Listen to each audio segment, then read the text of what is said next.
Para saudara dan saudari yang Tuhan cintai, selamat pagi dan selamat bertemu lagi dalam Renungan Harian edisi hari Rabu tanggal 26 Agustus 2020.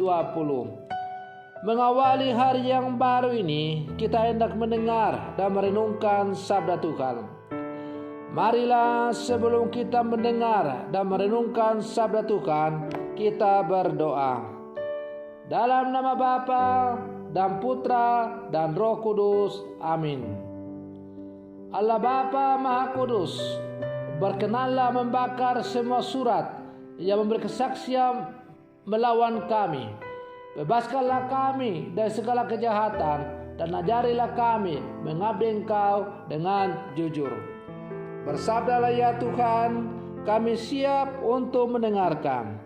Semoga sabdamu yang hendak kami dengar dan renungkan untuk mengawali hari yang baru ini sungguh menjiwai seluruh kehidupan kami di sepanjang hari ini.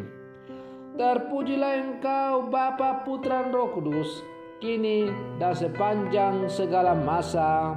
Amin.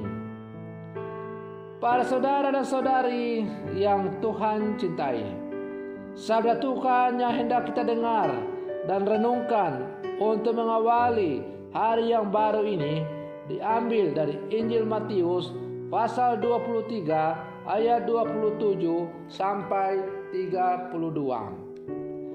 Tuhan sertamu. Inilah Injil Tuhan kita Yesus Kristus menurut Santo Matius.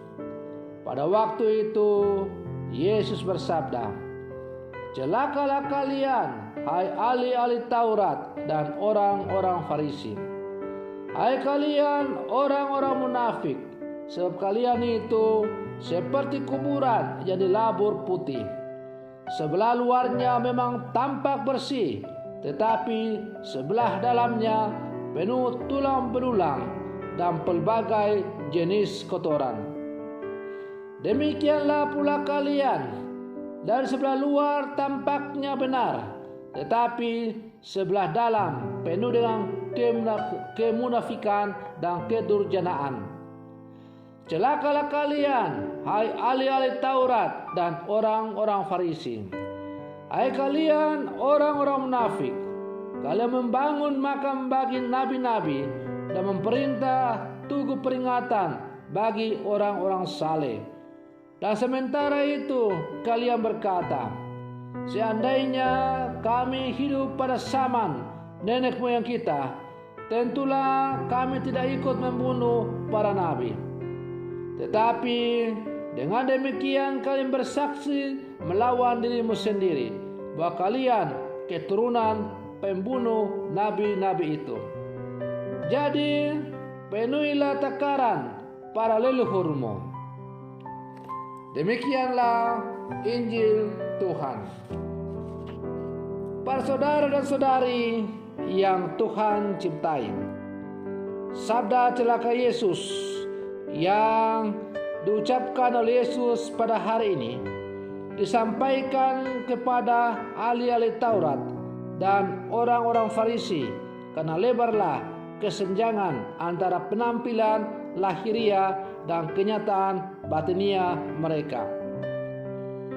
Yesus menggambarkan orang-orang Farisi laksana kuburan yang di luarnya dilabur putih, mungkin dipasang tehil yang mahal, yang indah, tapi ternyata di dalamnya berisi tulang belulang yang berbau busuk. Maka kata Yesus, "Celakalah kalian, hai ahli-ahli Taurat dan orang-orang Farisi. Hai kalian orang-orang munafik, sebab kalian itu seperti kuburan yang dilabur putih. Sebelah luarnya memang tampak bersih, tetapi sebelah dalamnya penuh tulang belulang dan pelbagai jenis kotoran."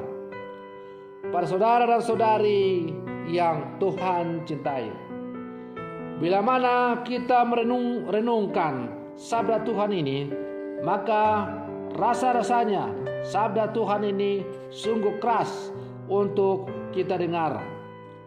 Tetapi sabda Tuhan ini memang perlu keras untuk mengorek-ngorek kehidupan kita.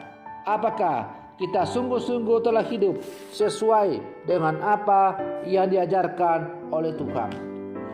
Apakah hidup keagamaan kita sama seperti orang-orang Farisi atau ahli Taurat yang hanya menjalankan setiap kewajiban keagamaan bukan karena untuk memuji dan memuliakan Tuhan, bukan karena datang dari kedalaman iman yang sungguh-sungguh mendalam yang mau diungkapkan sebagai persembahan syukur kepada Allah, tetapi semuanya itu dilakukan hanya demi supaya disanjung-sanjung dan dipuji orang.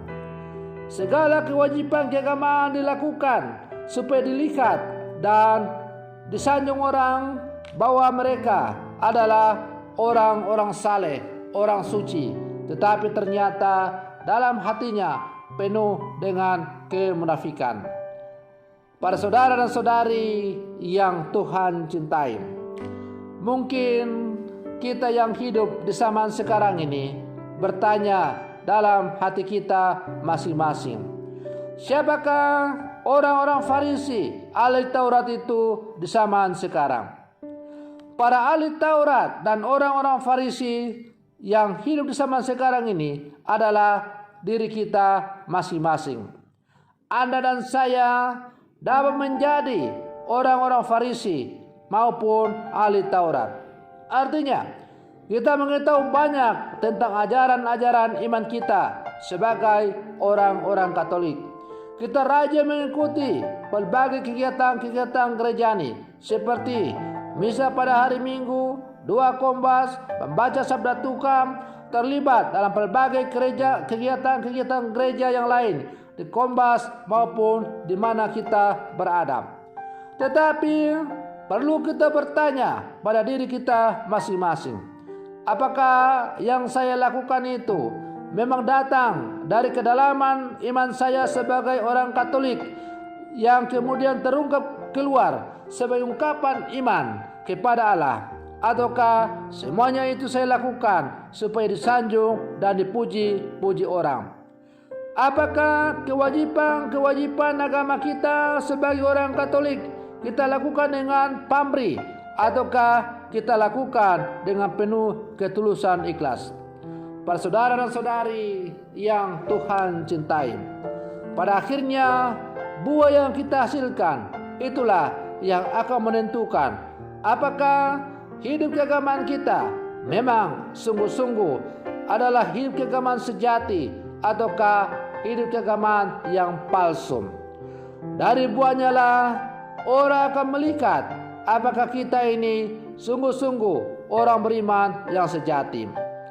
Para saudara dan saudari yang Tuhan cintai, bila mana hidup keagamaan kita memang sungguh-sungguh datang dari kedalaman iman yang sungguh mendalam dan pada akhirnya menghasilkan buah-buah berlimpah dalam hidup kita. Misalnya, semakin banyak orang yang karena kesaksian hidup kita lalu dibantu untuk diantar semakin dekat dengan Tuhan, maka itu berarti bahwa hidup keagamaan kita memang sungguh-sungguh hidup keagamaan yang sejati. Tetapi bila mana hidup keagamaan kita itu justru sebaliknya terjadi, semakin menjauhkan orang daripada Allah, maka kita perlu bertanya dalam diri kita masing-masing, benarkah saya ini adalah orang-orang beriman yang sejati? Para saudara dan saudari yang Tuhan cintai, siapapun kita sebagai murid-murid Yesus yang hidup di zaman sekarang, kita perlu waspada dan berjaga-jaga dalam menjalani setiap kehidupan kita sebagai orang-orang beriman. Sabda Tuhan yang hari ini kita dengar, yang kedengarannya cukup keras, bahkan mungkin kasar, hendaknya kita jadikan sebagai tolak ukur untuk kita selalu waspada dan berjaga-jaga. Jangan sampai hidup keagamaan kita sungguh menjadi hidup keagamaan yang penuh dengan kepalsuan dan kemunafikan. Para saudara dan saudari yang Tuhan cintai, semoga permenungan saya ini semakin menghantar kita untuk semakin menjadi orang-orang beriman Katolik yang sejati yang hidup di zaman sekarang. Mari kita bersaksi tentang iman kita sebagai orang Katolik. Semoga lewat kesaksian hidup kita semakin banyak orang untuk kita antar bertemu dengan Tuhan. Semoga demikian. Selamat pagi. Tuhan Yesus memberkati.